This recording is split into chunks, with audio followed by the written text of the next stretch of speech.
Social media. ஆக social media Instagram சொல்லக்கூடிய அதை பயன்படுத்தி அப்படிப்பட்டவர்கள் இன்றைக்கு வெற்றி பெற்று ஆட்சிக்கு வந்திருக்கிறாங்க. தாவேகா வந்து இன்ஸ்டாவால தான் ஜெயிச்சிருக்குன்னு முன்னாள் முதலமைச்சர் இருந்த ஸ்டாலின் அவங்களே சொல்லியிருக்காங்க. இன்ஸ்டானால தான் வந்து ஒரு ஆட்சி மாற்றம் நிகழுது அப்படின்னு பேசுறாருனாக்கா எந்த அளவுக்கு புரிதல் இன்மை இருக்குன்னு நீங்க பாருங்க. 70 வருஷமா ஆட்சி செய்யறோம்னு சொல்றாங்க. இவருக்கு கிட்டத்தட்ட 70 வயசு ஆயிடுச்சுலமா, என்ன மெச்சூரிட்டி இருக்கு? என்னன்னா தாய்மடியில வந்து குழந்தை இருந்தா ஆப்போசிட்ல இருக்கவங்க கிளுகிழப்பை காமிச்சா என்ன பண்ணுமா, குழந்தை இந்த கிளுகிழப்பு வச்சிருக்கவங்க கிட்ட போயிருமா. இப்ப வந்து மக்கள் வந்து அந்த கவர்ச்சியை நம்பி விஜய் அவர்கள் கிட்ட போயிருக்காங்களாம். இவர்களுடைய தோல்விக்கு தார்மீகமாக இந்த தோல்விக்கு நான் தான் காரணம் ஸ்டாலின் பொறுப்பேற்றுட்டாரா? இப்ப எதுக்காக அடுத்த உடனே இன்ஸ்டாகிராம் மேல பழி போடுறீங்க? அப்ப முழுக்க இந்த தோல்விக்கு காரணம் நான் தானே ஒத்துக்கிட்டு இன்னைக்கு திமுக வீட்டுல போயிட்டு கல்யாண வீட்டுல போயிட்டு வந்து அந்த வீடை வந்து இலவு வீடு மாதிரி மாத்திக்கிட்டு ஒப்பாரி வைக்கிறீங்களே, இது நல்லா இருக்கா அப்படின்னு நான் கேட்கல, அவங்க கட்சிக்காரங்களே கேட்டுட்டு இருக்காங்க பொழுது வரமாட்டாரு அப்படின்னு சொல்றீங்க. ஆனா நாங்க மறுபடியும் வந்து திருச்சி கிழக்குல நிப்போம் அப்படின்னு ஒத்த கால வந்து எல்லாருமே தீர்மானமே நிறைவேற்றிருக்காங்க. அதாவது ஸ்டாலின் அவர்களை திருச்சி கிழக்குல நிக்க வைப்போம்னா அன்பில் மகேஷ் அவர்களுமே சொல்லியிருக்காங்க. பாவம், அவர் பதவி ரிசைன் பண்ணி நிக்க வைக்க போறாராமா? இல்ல ஸ்டாலின் அவர்களை வந்து பழி வாங்குவதற்கு திமுகவை சார்ந்த நபர்களே வந்து மறுபடியும் களமிறங்கிருக்காங்க நினைக்கிறேன். நான் வேணா எழுதி தரேன். உதயநிதி தன்னுடைய பதவியை ராஜினாமா செய்து விட்டு அவருடைய சட்டமன்ற தொகுதியில ஸ்டாலின் அவர்களை நிக்க வச்சாலும் படுதோல்வி அடைவார் ஸ்டாலின். திமுக அரசின் திட்டங்கள் தொடர்ற வர திமுக அரசு தான் இப்போ வரைக்கும் நடக்கும் அப்படின்னு சொல்லியிருக்காரு. இல்ல என்ன எந்த கொம்பனாலையும் தொட முடியாது, நான் அடிச்சா தாங்க மாட்டேன் முன்னாடி பேசின வாய் தானே அது. இல்ல தெரிஞ்சுக்கிறதுக்காக கேட்குறோம்மா, அதான் அப்படித்தானே, அப்படி பேசின வாய் தானே அது. 234 தொகுதி நாங்க தான் ஜெயிப்போம்னு சொன்ன வாய் தானே அது. இப்போ என்ன சொல்றாரு? அவங்க சொல்லியிருந்தாங்க, நான் வந்து அதை சிறுமைப்படுத்த விரும்பல ராஜ்மோகன் அவர்களை. ஸோ அனுபவம் இல்லாதவர்கள் கையில திரைப்படத்துறையை கொடுக்கும்போது எல்லா கோரிக்கைகளையும் முன்வைக்க முடியாதல்ல, அவங்களுக்கு என்ன தெரியும் அப்படின்ற மாதிரியான ஒரு ஸ்டேட்மெண்ட். பெரிய அனுபவம் இருக்கக்கூடிய விஷால் அவர்கள் என்ன சாதிச்சிட்டாரு? அந்த நடிகர் சங்கத்தை கட்டி முடிச்சிட்டாராமா? கடல் அடைச்சிட்டாரா? மிக மோசமான கடன் சுமையில் இருந்த பொழுது அந்த நடிகர் சங்கத்தை கிட்டத்தட்ட அந்த கடன் சுமையிலிருந்து மீட்டு கொண்டு வந்தவர் கேப்டன் விஜயகாந்த் அவர்கள். ஏன்னா வந்து இந்த மதுவாலையும் போதையாலையும் பல்வேறு பிரச்சனைகள் இன்னும் தொடர்ந்து நீட்டிச்சுக்கிட்டே இருக்கு. ஸோ திமுக இதை வச்சு என்ன கார்னர் பண்றாங்க அப்படின்னா, இவங்க பதவி ஏற்றதுக்கு அப்புறம் தான் அதிகமான கொலைகள் நடந்துகிட்டு இருக்கு அப்படின்ற மாதிரியான விஷயத்த தொடர்ந்து 70 வருஷமா ஊத்தி கொடுத்து ஊருக்குள்ள டாஸ்மார்க்கை கொண்டு வந்து அவங்களை குடிக்க போட்டுட்டு 70 வருஷமா மக்களை கெடுத்து வச்சுட்டு போயிட்டு 7 நாள் ஆட்சி மாறின உடனே குடிச்சவன் அத்தனை பேர் அப்படியே கூடி நிப்பாட்டிடுவாங்க.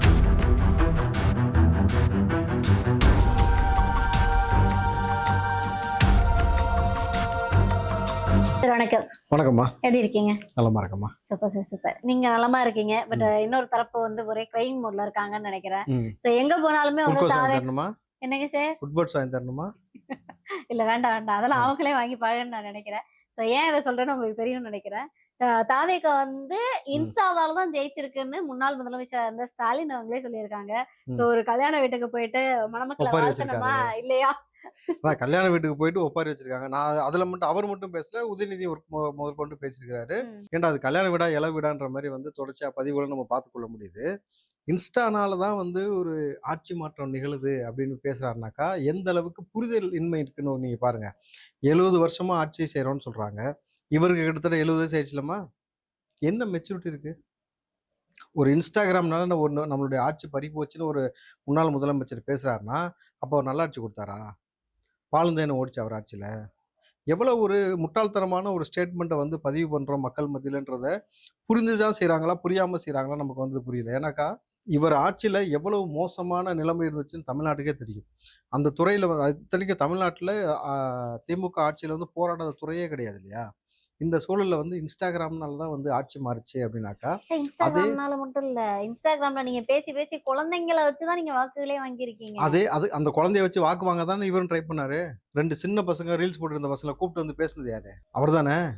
சொல்லுமா. அப்போ நீங்க என்ன செஞ்சாலும் எடுபடலை. எதற்காக எடுபடலைனாக்கா நீங்கள் செய்த தவறான ஆட்சி முறை. உங்கள் மீது மக்கள் எவ்வளவு வெறுப்பா இருந்தா, உச்சபட்ச வெறுப்பா இருந்தா சேகர் பாபுலாம் ஜெயிக்க வச்சுட்டு உங்களை தோக்க வச்சிருக்காங்க. லாஜிக்கா கரெக்டா இல்லையா? சேகர் பாபு மீது தான் அதிக வெறுப்பு வந்து இருக்குன்றதை நம்ம பரவலாக பார்க்க முடியுது. செந்தில் பாலாஜி கரெக்ட். இந்த 2 பேர் தான் உச்சபட்சம். இல்ல கே நேருவை தாண்டி இந்த செந்தில் பாலாஜி சேகர் பாபு மீது தான் உச்சபட்ச வெறுப்புல இருக்கக்கூடிய மக்கள். இந்த 2 பேருமே மக்கள்கிட்ட நடந்துகிட்ட விதம் எல்லாமே பார்த்தீங்கன்னா முகசுளிப்பை ஏற்படுத்தியிருக்கிறது. இன்னும் சொன்னோம்னா கோவத்தை வர வச்சிருக்குன்ற மாதிரி இருக்கும்போது, இவங்க 2 பேரையே ஜெயிக்க வச்சுட்டு ஸ்டாலின் அவர்களை தோக்க வச்சிருக்காங்கனாக்கா, இவர் இன்ஸ்டாகிராம் பின்னாடி சுத்துனதுனால தான்றேன் நானு. கரெக்ட்டா? இவர் மட்டுமா சுத்துனாரு? இவர் புள்ளையும் சுத்துனாரா? சொல்லுமா? இன்ஸ்டாகிராம்ல கால தேடி சுத்துனது யாரு? ரீட்வீட் போட்டது யாரு? மக்கள் ஏன் தோக்க வச்சாங்கன்னு இப்ப புரியுதா? சின்னவர் என்ன பேசியிருக்காராம்? சின்ன சின்ன சார் இப்படி கேட்டுட்டீங்க. நாங்க வந்து டெய்லி பேசிட்டே தான் இருப்போம். இப்போ சிஎம் இருக்கிற விஜய் அவர்கள் சொன்ன மாதிரி எப்பவுமே விஜய் அவர்கள் கிட்ட ஒரு ஸ்பெஷல் இருக்கும். என்னன்னா குட்டி கதை சொல்றது, குட்டி ஸ்டோரி சொல்றது. இன்னைக்கு வந்து உதயநிதி அவர்களுமே ஒரு குட்டி ஸ்டோரி சொல்லியிருக்காங்க. என்னன்னா தாய் மடியில வந்து குழந்தை இருந்தா ஆப்போசிட்ல இருக்கவங்க கிளுகிளுப்பை காமிச்சா என்ன பண்ணுமா, குழந்தை அந்த கிளுகிளுப்பு வச்சிருக்கவங்க கிட்ட போயிருமா. சரி. இப்ப வந்து மக்கள் வந்து அந்த கவர்ச்சியை நம்பி விஜய் அவர்கள் கிட்ட போயிருக்காங்களாம். மறுபடியும் தாய்கிட்டே வந்து மக்கள் எல்லாரும் வந்துருவாங்களாம். 10 நாள்ல வந்து தாவேக்காவோட முகங்கள் வந்து எக்ஸ்போஸ் ஆக ஆரம்பிச்சிருச்சாம். ஓகே. அதாவது கவர்ச்சியை தேடி குழந்தைங்க போற மாதிரி. அதாவது இவர் காலை தேடி போன மாதிரி. அப்படின்னு அவர் சொல்லல சார். இல்லம்மா, நான் தான் கேக்குறேன். கவர்ச்சியை தேடி குழந்தைகள் போன மாதிரினாக்கா, குழந்தைக்கு கவர்ச்சியை தேடி போடல. ஆனா இவரு கவர்ச்சியை தேடி போனாரு, ரிட்வீட் எல்லாம் போட்டாரு, காலையே பார்த்துட்டு இருந்தாருன்னு சொல்லி ஒரு சர்ச்சை வந்துச்சு. எடப்பாடி கூட அதை குறித்து வந்து பகிரங்கமா பேசியிருந்தார் இல்லையா? அதுக்கப்புறமேட்டு அந்த குழந்தைக்கு வந்து புத்தி வந்துருச்சு. இந்த பக்கம் எல்லாருமே வச்சு அடிச்ச உடனே தாயிட்டே வந்துருச்சு. இப்ப அவங்க அப்பா கிட்டயே வந்து உட்காந்து பேசிட்டு இருக்கிற மாதிரி அதானே? அதாவது தோத்தாச்சு, படுகேவலமாக தோத்தாச்சு அப்படின்னும் பொழுது இது போன்ற விஷயங்களை பேசத்தான் செய்வார்கள். இவர்களுடைய தோல்விக்கு தார்மீகமாக இந்த தோல்விக்கு நான் தான் காரணம் ஸ்டாலின் பொறுப்பேற்றுக்கிறாரா? இப்ப எதுக்காக அடுத்த உடனே இன்ஸ்டாகிராம் மேல பழி போடுறீங்க? குழந்தைகள் மீது எதுக்காக பழி போடுறீங்க? அப்ப முழுக்க அந்த தோல்விக்கு காரணம் நான் தானே ஒத்துக்கிட்டு இன்னைக்கு திமுக வீட்டுல போயிட்டு கல்யாண வீட்டுல போயிட்டு வந்து அந்த வீடை வந்து இலவு வீடு மாதிரி மாத்திக்கிட்டு ஒப்பாரி வைக்கிறீங்களே, இது நல்லா இருக்கா அப்படின்னு நான் கேட்கல. அவங்க கட்சிக்காரங்களே கேட்டுட்டு இருக்காங்கன்னும் பொழுது இவ்வளவுதாம்மா.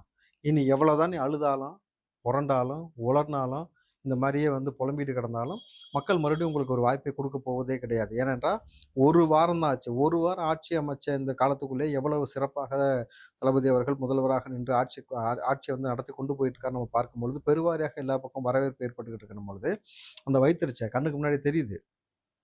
இதற்கு மேல் நம்ம வந்து எம்எல்ஏவா கூட வரவே முடியாது அப்படின்னு ஒரு நினைப்புல இருக்காருன்னு நினைக்கிறேன். இல்ல சார், நீங்க வந்து வரமாட்டாரு அப்படின்னு சொல்றீங்க. ஆனா நாங்க மறுபடியும் வந்து திருச்சி கிழக்குல நிப்போம் அப்படின்னு ஒத்த கால்ல வந்து எல்லாருமே ஒரு தீர்மானமே நிறைவேற்றிருக்காங்க. அதாவது வந்து ஸ்டாலின் அவர்களை திருச்சி கிழக்குல நிக்க வைப்போம்னா அன்பில் மகேஷ் அவர்களுமே சொல்லியிருக்காங்க சார். யாரு? அன்பில் மகேஷ். பாவம், அவர் பதவி ரிசைன் பண்ணி நிக்க வைக்க போறாராமா? இல்ல கேக்குறேன், அவர் தோத்துட்டார்ல? இல்ல தோத்தாரா ஜெயிச்சாரா? தோத்துட்டாங்க சார். தோத்துட்டாரு. இல்ல ஸ்டாலின் அவர்களை வந்து பழி வாங்குவதற்கு திமுகவை சார்ந்த நபர்களே வந்து மறுபடியும் களம் இறங்கியிருக்காங்கன்னு நினைக்கிறேன். சரி, ஆதரவா வந்து எப்படியாச்சும் மறுபடியும் திருச்சி கிழக்குல நிக்க வச்சு ஜெயிக்க வச்சிடணும். இப்படியாச்சுன்னா ஆதங்கம் இருக்கும்ல சார். இது வரைக்கும் முதலமைச்சரா இருந்திருக்காங்க. ஒரு தடவை கூட ஃபர்ஸ்ட் தோல்வியை சந்திச்சு ஒரு 8 முறைன்னு நினைக்கிறேன். ஒரு தடவை கூட தோல்வியே இல்லாம எம்எல்ஏவா சட்டமன்றத்துக்குள்ள போனவங்க குளத்தூர் தொகுதியில முதல் முறையா தோத்துருக்காங்க அப்படின்றப்போ அது கட்சியில இருக்கிற எல்லாருக்கும் ஒரு அதிருப்தி தானே. யார் சொன்னா? கட்சியில இருக்க எவ்வளவு பேர் உள்ள குதூகலமா கொண்டாடிட்டு இருக்கான்னு உங்களுக்கு தெரியுமா? திமுகல அதாவது அந்த கட்சியை சார்ந்த பல நபர்களே வந்து அவங்களுக்கு முன்னாடியே தெரியும் இந்த ரிசல்ட் தான் எங்களுக்கு வரும்னு தெரியும். ஏன்னா அந்த அளவுக்கு ஆட்டம் போட்டாங்க. யார் சொல்றாங்க? அப்பாவும் மகனும் சேர்ந்துட்டு ஆட்டம் போட்டாங்க அப்படின்ற மாதிரியான வார்த்தையெல்லாம் பதிவு பண்றத நம்ம பார்க்க முடியுது. அவங்க திமுக நபர்களே வந்து உச்சபட்சமா மக்களை பற்றி கவலைப்படாமல் எனக்கு என்னன்னு சொல்லி அவங்க இஷ்டத்துக்கு ஆட்டம் போடுறது விளைவு அப்படின்னு இருக்காங்க. அன்பில் மகேஷ்க்கு என்னன்னா போன முறை டெபாசிட் வாங்கிட்டார்ல ஸ்டாலின் அவர்கள், வாங்கிட்டார்லம்மா. இந்த முறை டெபாசிட்டும் வாங்காம ஒரு தோத்து போகணும், அதை அவங்க பார்க்கணுன்ற ஒரு ஆசையில ஒரு விருப்பத்துல சொல்றாங்க. விஜய் அவர்களுடைய தளபதி அவர்களுடைய இந்த முதலமைச்சர்களுடைய இந்த வேவ் இருக்குல்ல, இந்த அளவுக்கு இருக்கக்கூடிய இந்த சூழல்ல இப்ப போய் திருச்சியில ஸ்டாலின் நிக்க வச்சாக்கா என்ன ஆகும் நீங்க சொல்லு பாருங்க. நான் வேணா எழுதி தரேன். உதயநிதி தன்னுடைய பதவியை ராஜினாமா செய்து விட்டு அவருடைய சட்டமன்ற தொகுதியில ஸ்டாலின் அவர்களை நிக்க வச்சாலும் படுதோல்வி அடைவார் ஸ்டாலின் அவர்கள். முதல் விஷயம். ரெண்டாவது விஷயம், ஸ்டாலினுக்கும் தெரியும் நம்ம இந்த முறை நின்னோம்னா கேவலமா டெபாசிட் கூட இல்லாம தோத்து போயிருவோம்னு தெரியும். அதனால அதற்கான முயற்சி என்பது வந்து எப்போதையும் ஒருபோதும் நடக்கவே போறதில்லை. ஓகே, நீங்க வந்து ஸ்டாலின் அவர்கள் தோத்துருவாங்கன்னு திரும்ப ஒரு விஷயத்த பதிவு பண்ணிட்டே இருக்கீங்க. ஆனா ஸ்டாலின் அவர்கள் பேசும்போது ஒரு விஷயத்த ரொம்ப ஸ்ட்ராங்கா சொல்லியிருக்காரு சார்.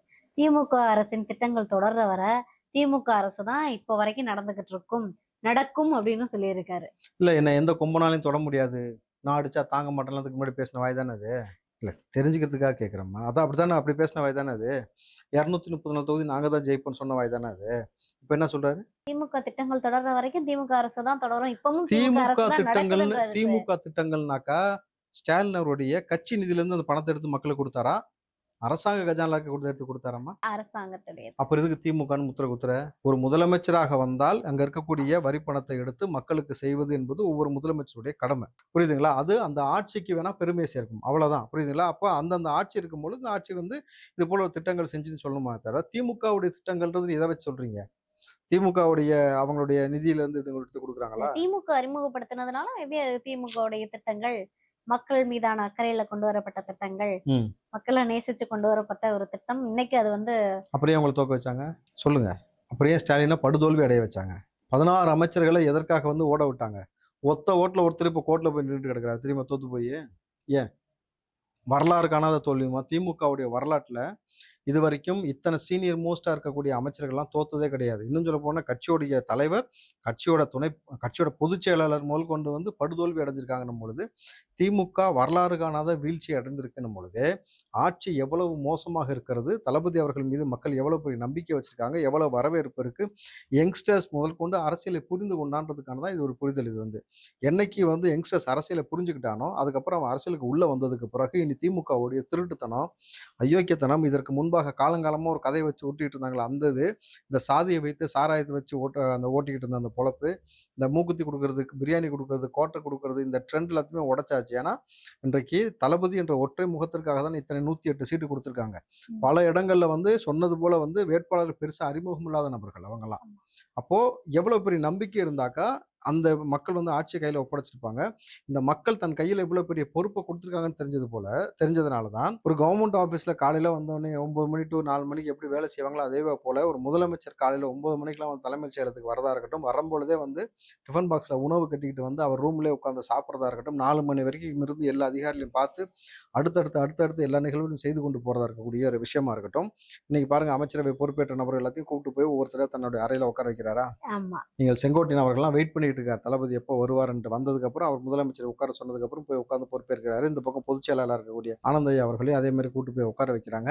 இதுல கூடுதலா ரொம்ப சிறப்பா வந்து இதை உற்று நோக்கிறது வந்து ஆதவர்ஜுனா போய் அந்த அறையில உட்கார்ந்தாங்க. அதாவது இது வரைக்கும் துணை முதலமைச்சர்னு சொல்லிட்டு உதயநிதி அவர்கள் விளையாட்டுத்துறை அமைச்சரா உள்ள உட்காந்துக்கிட்டு அவர் இஷ்டத்துக்கு விளையாண்டுக்கிட்டு இருந்தார்ல, அதனால அவரை வந்து இன்றைக்கு அங்கிருந்து அப்புறப்படுத்தி விட்டு நேருக்கு நேராக உதயநிதியை கடுமையாக விமர்சனம் செய்து கொண்டிருந்த ஆதவர்ஜுனா அவர்கள் இன்னைக்கு வந்து விளையாட்டுத்துறை அமைச்சராக அந்த இடத்துல அந்த ரூம்குள்ள போய் உட்காருதுன்றது வந்து இன்னைக்கு அரசியல பெரிய மாற்றத்தை ஏற்படுத்தியிருக்கு. அதே மாதிரி ராஜ்மோகன் பிரதரை வந்து நீங்க பாத்தீங்கன்னாக்கா இன்னைக்கு பள்ளிக்கல்வித்துறை அமைச்சராக இருக்கிறாரு. ஆமா. 3 துறை கொடுக்கப்பட்டிருக்கலாமா? தமிழ் வளர்ச்சித்துறை, அதுக்கு திரைப்படத்துறை கொடுத்துருக்கு. இது வந்து நாங்கெல்லாம் எவ்வளவு மகிழ்ச்சியா பார்த்துக்கிட்டு இருக்கோம். ஆனா வந்து அதுக்குள்ளேயும் அதுலயும் சில பேர் ஒப்பாரி வைக்க வந்துட்டாங்கல்ல. ஏன்னா வந்து விஷால் அவர்கள் வந்து ஒரு தெளிவான ஒரு ஸ்டேட்மெண்ட் தான் கொடுப்பாரு. அப்படியா? இல்ல, அவங்க சொல்லியிருந்தாங்க, நான் வந்து அதை சிறுமைப்படுத்த விரும்பல ராஜ்மோகன் அவர்களை. சோ அனுபவம் இல்லாதவர்கள் கையில திரைப்படத்துறையை கொடுக்கும்போது நாங்க எல்லா கோரிக்கைகளையும் முன்வைக்க முடியாதுல்ல, அவங்களுக்கு என்ன தெரியும் அப்படின்ற மாதிரியான ஒரு ஸ்டேட்மெண்ட் தான் கொடுத்திருக்காரு. அப்ப முதலமைச்சராக இது வரைக்கும் தளபதி விஜய் அவர்களுக்கு அனுபவமே இல்லை, நீங்க ஏன் முதலமைச்சர் உட்கார்ந்து கேள்வி கேட்பியா? சினிமா துறையில ராஜ்மோகன் அவர்கள் பயணப்பட்டிருக்காரு, நடிச்சிருக்கிறாரு, ஒரு திரைப்படத்தை இயக்கியிருக்காரு, ஒரு இயக்குனராகவும் இருக்கிறாரு. அவருக்கு பன்முகத்தன்மை இருக்குது. அது அவருக்கான அந்த புரிதல், அந்த ஆளுமை இருக்க போய் தான் வந்து முதலமைச்சர் அவர்கள் கொடுக்குறாங்க. அனுபவமே இல்லைன்னு நீங்க சொன்னீங்கன்னாக்கா நீங்க மக்கள் ஒட்டுமொத்தமாக தளபதி விஜய் அவர்களை தேர்ந்தெடுத்து கொண்டு வந்து முதலமைச்சர் உட்காந்துட வச்சிருக்காங்க. நீங்க முதலமைச்சர் அனுபவமே இல்லை, நீங்க உட்காருவீங்கன்னு கேள்வி கேட்பீங்களா அடுத்து? ஸோ ஒரு முதலமைச்சருக்கு தெரியும் யாருக்கு என்ன பொறுப்பு கொடுக்கணும், எந்த இடத்துல உட்கார வைக்கணும்னு சொல்லிட்டு. பெரிய அனுபவம் இருக்கக்கூடிய விஷால் அவர்கள் என்ன சாதிச்சிட்டாரு? அந்த நடிகர் சங்கத்தை கட்டி முடிச்சிட்டாராமா? கடன்லாம் அடைச்சிட்டாரா? மிக மிக மோசமான கடன் சுமையில் இருந்த பொழுது அந்த நடிகர் சங்கத்தை கிட்டத்தட்ட அந்த கடன் சுமையிலிருந்து மீட்டு கொண்டு வந்தவர் கேப்டன் விஜயகாந்த் அவர்கள். அவர் இருக்கும் பொழுது கடன் இல்லாம நல்லபடியா கொண்டு போய் பேங்க்ல வந்து இவ்வளவுன்னு சொல்லி டெபாசிட் வச்சிருந்தார். பட் ஆனா இன்னைக்கு என்ன சூழல் இருக்குன்னு ஒரு விஷயம் இருக்குல்ல. ஸோ ராஜ்மோகன் அவர்களுக்கு கொடுத்த பதவி மிகச்சரியான பதவி. அவர் அந்த பொறுப்பை வந்து மிகச்சரியாக செய்வார்ன்ற நம்பிக்கை வந்து முதலமைச்சருக்கு இருக்கு, எங்களுக்கு இருக்கு, மக்களுக்கு இருக்கு. சினிமா துறையை சார்ந்த பல நபர்களுக்கும் அந்த இது இருக்கு. மொத்தம் எத்தனை கிராஃப்ட் இருக்கு, அதுல எந்தெந்த கிராஃப்ட்ல உள்ள நபர்களுக்கு என்னென்ன பிரச்சனை இருக்கு. நீ இன்னும் சொல்ல போனா அந்த முத்துக்காலை அவருடைய மனைவிக்கு உடல்நிலை சரியில்லைன்னு சொல்லி உடனடியாக வந்த பொழுது முதலமைச்சர் நேரடியாக அங்க போய் போய் பார்க்கணும்னு சொல்லி உத்தரவிட்டு போயெல்லாம் பார்த்தாரு இல்லையா. பட் அன்பார்ச்சுனேட்லி இன்னைக்கு வந்து அவங்களுடைய துணைவியார் வந்து மறைஞ்சிருக்கிறாங்கன்னும் பொழுது ஆழ்ந்த இரங்கலை தெரிவித்துக் கொள்வோம். பட் ஒவ்வொரு துறைக்கும் அந்தந்த அனுபவத்தை சார்ந்த நபர்களைத்தான் வந்து முதலமைச்சர் நியமிச்சிருக்கிறாங்கன்னும் பொழுது அண்ணன் செங்கோட்டையனுக்கு இன்னைக்கு பார்த்தீங்கன்னா உங்களுக்கு தெரியும் நிதித்துறை கொடுத்துருக்காங்க. இத்தனை ஆண்டு காலமாக அரசியல் எம்ஜிஆர் வந்து பயணப்பட்ட நபர். அவர் வந்து இப்போ நிதித்துறை எவ்வளவு மோசமா இருக்கு, 10 லட்சம் கோடி கடன்ல இருக்கு, அடுத்து வெள்ளை அறிக்கை எடுக்கக்கூடிய வேலையெல்லாம் பார்த்துக்கிட்டு இருக்கிறோம் பொழுது இதை எப்படி சரி செய்து எப்படி மீட்டு கொண்டு வருவதற்கு என்ன செய்யலாம் அப்படின்றத ரொம்ப அனுபவம் மிக்க நபர்கள்ட்ட கொடுக்கும் பொழுது அதை சரியா செய்வான்ற மாதிரியும், நீங்கள் வந்து ஏற்கனவே பார்த்தீங்கன்னாக்கா விளையாட்டுத்துறையில மிகச்சிறந்த நபராக இருக்கிறது தான் ஆதவ அர்ஜுனா உங்களுக்கு தெரியும். வாலிபாலில் அவர் ஸ்டேட் லெவலில் சரி, ஒலிம்பிக் லெவலில் அவர் இருக்கக்கூடிய பொறுப்பு வைக்கிறார். இன்னைக்கு அவருக்கு விளையாட்டுத்துறை கொடுத்துருக்கிறதா இருக்கட்டும், ஒவ்வொரு நபர்களுக்கும் ஒவ்வொரு துறையை பார்த்து பார்த்து முதலமைச்சர் கொடுத்துருக்கிறார் பொழுது, பட் யார் யாருக்கெல்லாம் எல்லா துறையை கொடுத்தாலும் எல்லாத்தையும் கண்காணிக்கக்கூடிய நபர் யாராக இருக்கிறார்? விஜய் அவர்கள். முதலமைச்சர் அவராக தான் இருக்காருன்னும் பொழுது, ஸோ அவருக்கு தெரியும் ஒரு சிறு தவறு கூட நடக்கக்கூடாதுன்னு சொல்லிட்டு ஒவ்வொரு விஷயத்தையும் பார்த்து பார்த்து செஞ்சிருக்காரு. இன்னைக்கு ஒரு சின்ன சின்ன பொட்டி கடையில் அசால்ட்டாக வச்சு வித்துக்கிட்டு இருந்தாங்க ஹேண்ட்ஸு, குட்கா அந்த மாதிரியான விஷயங்கள்லாம். இன்னைக்கு நடுங்கிறாங்கல்ல, உடனே அரெஸ்ட். இன்னும் சொல்ல போனால் போதைப் பொருளை விற்றா வாங்கினா சொத்து பறிமுதல்மா, சாதாரண விஷயம் கிடையாது. இப்போ என்டையராக வந்து சிஸ்டத்தை அப்படியே மாற்றிட்டு வராரு. மகளிருக்கு நீங்கள் ஒவ்வொரு இடத்துலையும் தனியாக ஒரு ஒரு காவல்துறையை போட்டு அதுக்குன்னு ஒரு டிபார்ட்மெண்ட்டை உருவாக்கி வெறும் இதற்கு மகளிர் குழந்தைகளை மட்டும் பாதுகாப்பதற்குன்னு சொல்லி தனிப்பட்ட முறையில் ஒரு நபர்களை உள்ள களம் இறக்கி விடும் பொழுது இந்த அட்ராசிட்டி பண்ணுற பொறுக்கி நபர்கள் எல்லாத்தையும் தூக்கக்கூடிய வேலையை பார்க்குறாங்க பொழுது ஒரு தலை சிறந்த ஒரு ஆட்சியை கொடுப்பதற்கான எல்லா வழிவகையும் ஒரு முதலமைச்சர் எடுத்துக்கிட்டு இருக்காரு பொழுது விஷால் அவர்கள் கவலைப்பட வேண்டாம். உங்களுக்கு ஏதாவது ஒரு கோரிக்கை இருக்கு, இந்த பிரச்சனைகள்லாம் தீர்க்க முடியல, நான் இவ்வளோ கஷ்டப்பட்டுட்டு இருக்கேன் சினிமா துறையிலனாக்கா நீங்கள் வந்து வெளிப்படையாக சொல்லலாம். உங்களுடைய கோரிக்கையை வந்து பரிசீலனை செய்யப்படும். ஓகே. சரி, இப்போ நீங்க ராஜ்மோகன் அவர்களை பத்தி பேசிட்டு இருந்தீங்க. ஸோ அதனால இந்த கேள்வி உங்கள்கிட்ட கண்டிப்பா முன்வைக்கணும். ஏன்னா அவங்கள பத்தி ஒரு 2 நாட்களா தொடர்ந்து பேச்சுக்கள் போயிட்டே இருக்கு. நீங்க பார்த்திருப்பீங்கன்னு நினைக்கிறேன். அவங்களா இருக்கட்டும், கேவி குப்பம் எம்எல்ஏவா இருக்கட்டும், 2 பேரையுமே வந்து பயங்கரமா வச்சு செஞ்சுட்டு இருக்காங்க. ஏன்னா ராஜ்மோகன் அவர்கள் வந்து தாயாருக்கு வந்து வாடகை கொடுக்கறதுக்கே காசு இல்லைன்னு ஒரு விஷயத்த சொல்லியிருந்தாரு. கேவி குப்பம் எம்எல்ஏ பாத்தீங்கன்னா, நான் வந்து ஃப்ரீ பஸ் எம்எல்ஏ பஸ்ல தான் போயிட்டு இருக்கேன், என்கிட்ட வந்து காசே இல்லை, அவ்வளவு வந்து ஏழ்மையில இருக்கேன்ற மாதிரியான 2 பேருமே பேசியிருந்தாங்க பிரச்சாரத்துல. சோ இப்ப என்னன்னா அவங்களோட அபிடவிட் எடுத்து பார்க்கும்போது 2 பேருக்கிட்டமே கிட்டத்தட்ட 2 கோடிக்கு மேல சொத்து இருக்கிறதா ஒரு இன்ஃபர்மேஷன் அவங்களே கொடுத்தது இருக்குது. சோ ஏன் இந்த ஒரு பிரச்சாரத்தை அப்ப கையில எடுக்கணும் அப்படின்ற ஒரு கேள்வி இருக்குது. இனிஷியல் ஸ்டேஜில் நம்ம எப்படி இருந்தோன்றதை அவங்க சொல்கிறாங்கம்மா. இனிஷியல் ஸ்டேஜில் இப்படி தான் இருந்தேன், ஒரு சத்துணவு ஊழியருடைய பிள்ளையாக இருந்து நாங்கள் எப்படி வாழ்க்கையில் கஷ்டப்பட்டு வந்தோம், அந்த மாதிரி குடும்பத்தில் பின்புலத்தில் இருக்கக்கூடிய நபராக இருந்தாலும் சரி, ஒரு ஆட்டோ ஓட்டக்கூடிய நபராக இருந்தாலும் சரி, அல்லது வந்து பெரிய லெவலில் எந்த அடையாளம் பரிச்சயம் இல்லாத நபராக சாமானிய வீட்டு பிள்ளைகளாக இருந்தாலும் சரி, மக்களுக்கு தொண்டாற்றணும்னு நினைக்கக்கூடிய ஒவ்வொரு நபர்களுக்கும் பெரிய வாய்ப்பை ஏற்படுத்தி கொடுத்தது டிவிகேவும் தளபதி விஜய் அவர்களும். இதைத்தான் கோட் பண்ணுறாங்க. சாராம்சம் அவங்க சொன்ன சாராம்சம் அதுதான்மா. சிம்பத்தி கிரியேட் பண்ணி உங்களை மாதிரி வந்து பாட்டிலுக்கு 10 ரூபா பிச்சை எடுத்தாங்களா யாராவது? நீ வந்து பாட்டிலுக்கு 10 ரூபா பிச்சை எடுத்தீங்களா போன வாட்டி? சரி, அந்த பாட்டிலுக்கு 10 ரூபா நிறைய இடங்கள்ல தொடருது. ஒரு வாரம் தான் ஆச்சு. அரெஸ்ட் பண்றதுக்கான வேலையோ கண்டிப்பா சஸ்பெண்ட் பண்ணக்கூடிய வேலையும் நடந்துகிட்டு இருக்கு. புரியுதுங்களா? 70 வருஷமா கெடுத்து வச்சிருக்கானுங்க. 7 நாள் தான் ஆயிருக்கு. படிப்படியாக எல்லா விஷயமும் மாற்றப்பட்டு கொண்டே வருகிற போது செஞ்சிருவாங்க. ஒன்றும் கவலை இல்லை. பாதுகாப்பா இருக்காங்க அப்படின்னு நம்ம சொன்னாலுமே விஜய் அவர்கள் சிஎம்மா வந்ததுக்கு அப்புறம் பல்வேறு நடவடிக்கைகள் எடுத்துட்டு இருக்காங்க. ஆனா இன்னைக்கே பாத்தீங்க அப்படின்னா 2 கொலைகள் இப்ப இந்த 7 நாட்களையுமே பல்வேறு இடத்துல பல்வேறு கொலைகள் நடந்திருக்குது. ஸோ இதுக்கு பின்னாடி சிஎம் அவர்கள் என்ன நடவடிக்கை எடுக்க போறாங்க? ஏன்னா வந்து இந்த மதுவாலையும் போதையாலையும் பல்வேறு பிரச்சனைகள் இன்னும் தொடர்ந்து நீட்டிச்சுக்கிட்டே இருக்கு. ஸோ திமுக இதை வச்சு என்ன கார்னர் பண்றாங்க அப்படின்னா, இவங்க பதவி ஏற்றதுக்கு அப்புறம் தான் அதிகமான கொலைகள் நடந்துகிட்டு இருக்கு அப்படின்ற மாதிரியான விஷயத்த தொடர்ந்து 70 வருஷமா ஊத்தி கொடுத்து ஊருக்குள்ள டாஸ்மார்க்கை கொண்டு வந்து அவங்களை குடிக்க போட்டுட்டு 70 வருஷமா மக்களை கெடுத்து வச்சுட்டு போயிட்டு 7 நாள் ஆட்சி மாறின உடனே குடிச்சவன் அத்தனை பேர் அப்படியே கூடி நிப்பாட்டிடுவானா? ரவுடிசம் பொறித்தனம் பண்ணவங்களாம் இனிமேல் கூட நிப்பாட்டுவான் அவனுடைய விஷயத்த சட்டம் கடுமையாக்கும் பொழுது. அப்போ நடக்கக்கூடிய கொலைகள்லாம் நீங்க பாத்தீங்கன்னா பின்னாடி முழுக்க முழுக்க போதைனால வந்து சண்டை இந்த மாதிரியான கொலைகள் நடந்துகிட்டு இருக்கணும் பொழுது 70 வருஷமா நடக்கிறது 7 நாள்ல வந்து உடனடியாக மாற முடியுமா? ப்ராக்டிக்கலா யோசிச்சு பாருங்க. அவன் குடியை நிப்பாட்டணும்.